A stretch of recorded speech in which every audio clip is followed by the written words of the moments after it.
Hablaremos hoy de hechizos contra los reyes. Allá por los siglos XIV, entre los siglos XIV y XVII, podríamos decir, abundaron los casos de hechicería entre los nobles ingleses. Creían que no solo merced a la intriga, sino a fuerza de poderes mágicos, podía uno sumar poder. Esto no ha terminado en la actualidad. Muchos han creído y siguen creyendo eso. Bueno, los hechiceros de ese entonces estaban dispuestos, por una suma de dinero, a practicar magia letal. Cuando algún tipo te molestaba, le decías a los hechiceros y los tipos le hacían una cosa, un daño, como se dice ahora, y tu enemigo se moría. Podía decirse que cada casa noble tenía su hechicero, que llegado el caso servía para desbarrancar a otras casas. Los más osados intentaron hechizar al mismísimo rey, aunque sabían que la más mínima murmuración al respecto te llevaba directamente al cadalso. El rango, quiero decir, el alto linaje, no era protección contra acusaciones de hechicería. Si te agarraban, te penaban por alta traición y te mataban por más príncipe que fueras. Citemos brevemente uno de los primeros casos famosos de hechicería contra los monarcas. Allá por el año 1400 se pretendió hechizar al rey Enrique V de Inglaterra. Los conjurados quisieron volverlo loco con acciones sobre sus ropas. ¿Cómo era el asunto? Muy bien. Vistieron con armaduras del rey, con camisas, ropa que le habían afanado, ¿no? Vistieron con esas ropas a unos locos que habían sido capturados para tal menester. Era necesario capturar unos locos y vestirlos con la ropa de la persona que se deseaba enloquecer. Bueno, muy científico todo hasta aquí. Pero no dio resultado. Hicieron eso y el rey seguía tan loco o tan no loco como siempre. Entre los conjurados estaba nada menos que la madrastra del rey Enrique, Juana de Navarra, que era la segunda esposa de Enrique IV de Lancaster. Y también estaba el capellán, John Randolph. Lo curioso es que no se juzgaba la ingenuidad del intento en caso de que te agarraran, ¿no? Un intento que pretenda volver loco al rey vistiendo con sus ropas a unos locos es ingenuo. Pero las penas no eran ingenuas. Ahí te mataban con un hacha de verdad. Claro. Así que, bueno, se descubrió la conjura, hubo prisión para algunos y otros fueron directamente al cadalso. Otra historia. Una hechicera, Marjorie Schudelman, era famosa por el empleo de filtros para exaltar la pasión de los esposos renuentes. Caramba. ¿Tiene filtros para exaltar la pasión de los esposos renuentes? No. Muy bien. Una señora llamada Elinor Cobham, Cobham, me parece mejor. Elinor Cobham, discúlpenme, utilizaba los servicios de esta dama, Marjorie, para conseguir que el duque de Gloucester la amara. Pero después quiso usar la hechicería con fines políticos y se dispuso a atentar nada menos que contra el rey Ricardo III. En realidad la bruja Marjorie no era muy ortodoxa en sus hechizos. Junto con dos hombres que la ayudaban y que eran partidarios de la casa Tudor, buscaron pelos de Ricardo III en el cuarto de los peluqueros de palacio. ¿Dónde si no? Claro, me dirá, ¿y qué garantía tiene de que los pelos que encontraban eran de Ricardo III? Bueno, el peluquero real no es que tiene muchos clientes, como Paco Curbel, por ejemplo. Claro. No, corté el pelo al rey. Generalmente los pelos que hay por ahí son pelos del rey. Bueno, entonces juntaron pelos del rey, pelos reales, así se llaman. Sí, auténticos. Y una vez conseguidos, Marjorie mezcló aquellos pelos con una cera y con esa cera preparó una imagen del rey Ricardo III. Y ahí empezaron, meta pinchazo y pinchazo, para ver si reventaba de una vez Ricardo. Los ayudantes de Marjorie y la propia Elinor Cobham creían tan fervorosamente en las potestades de esa brujería que una vez que terminaron con su ritual, ya lo dieron por muerto al rey Ricardo. Ya está. Terminaron, la figura, pinchazo, ya está. Pero pasó un rato y dijeron, bueno, se ha muerto el rey. Le hemos dado tanto pinchazo a esa figura que seguro que está muerto. Y ahí se empezaron a arrepentir. No lo pudieron soportar. Les vino de golpe la culpa. Se miraron, vieron la figura de cera del rey Ricardo atravesada con agujas. Y alguien dijo, ¿qué hemos hecho? Y cada uno encontró en el otro una mirada de reconvención y de reproche. Y se arrepintieron demencialmente. Les agarró junto con el arrepentimiento el terror. Y salieron corriendo, pidiendo perdón a Dios a los gritos. ¡Perdón, perdón!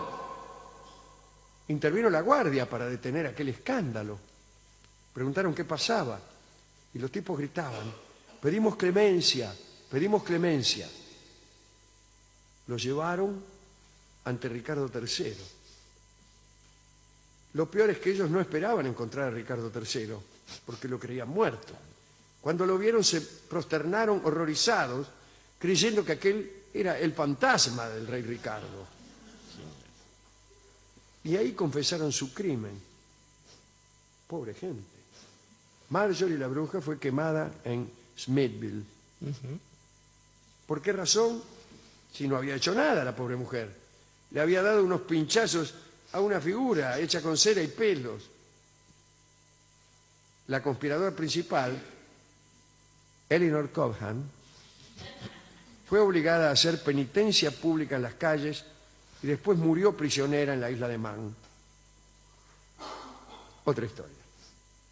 En 1534, en tiempos del reinado de Enrique VIII, también conocido como Charles Lawton, o Charles Lawton, se llegó a extremos tremendos para evitar posibles hechizos. Cualquier símbolo que pudiera representar al rey era cuidado y custodiado.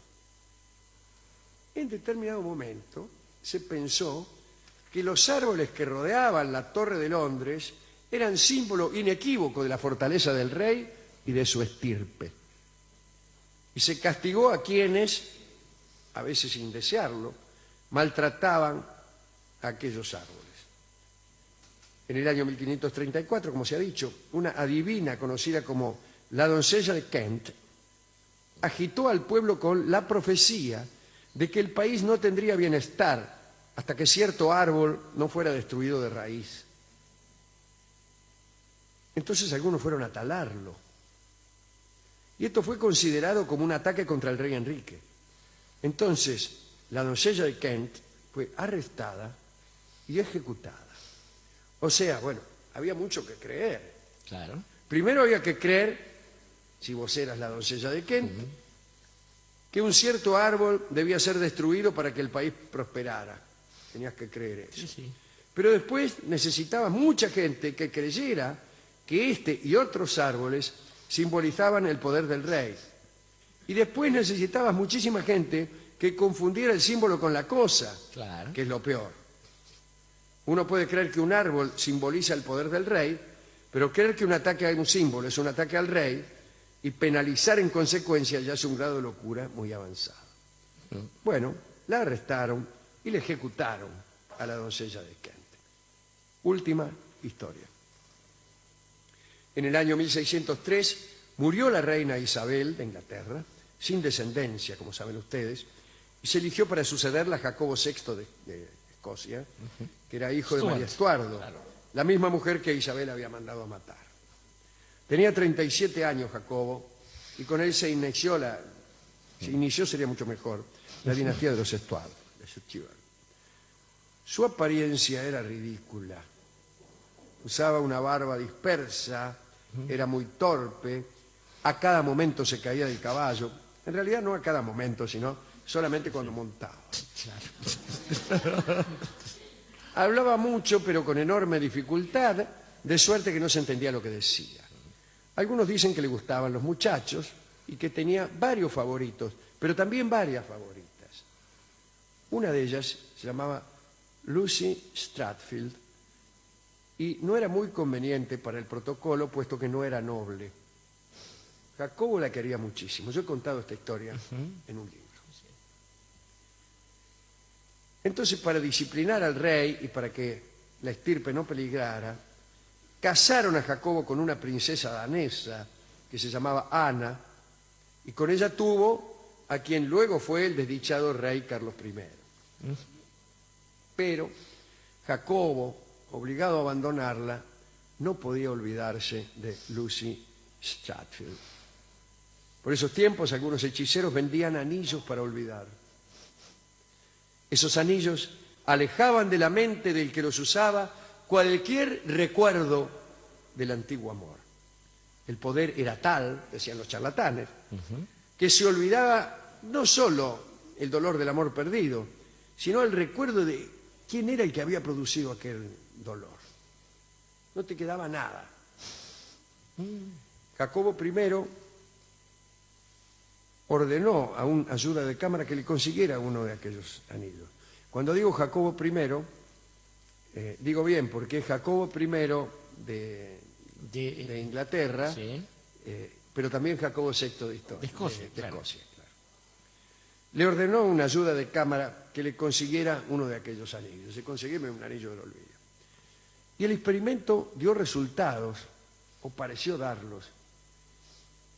El rey se olvidó de esta amiga, hasta que sucedió algo maravilloso. Bastante tiempo después de la separación de Lucy, ella apareció en una fiesta, y el rey, que ya se había olvidado de ese rostro y de ese amor, la vio y otra vez le gustó. Claro. Qué gran. Se acercó a los cortesanos que le habían indicado que la abandonara, que le habían aconsejado el uso del anillo, y preguntó el nombre de esa hermosa desconocida.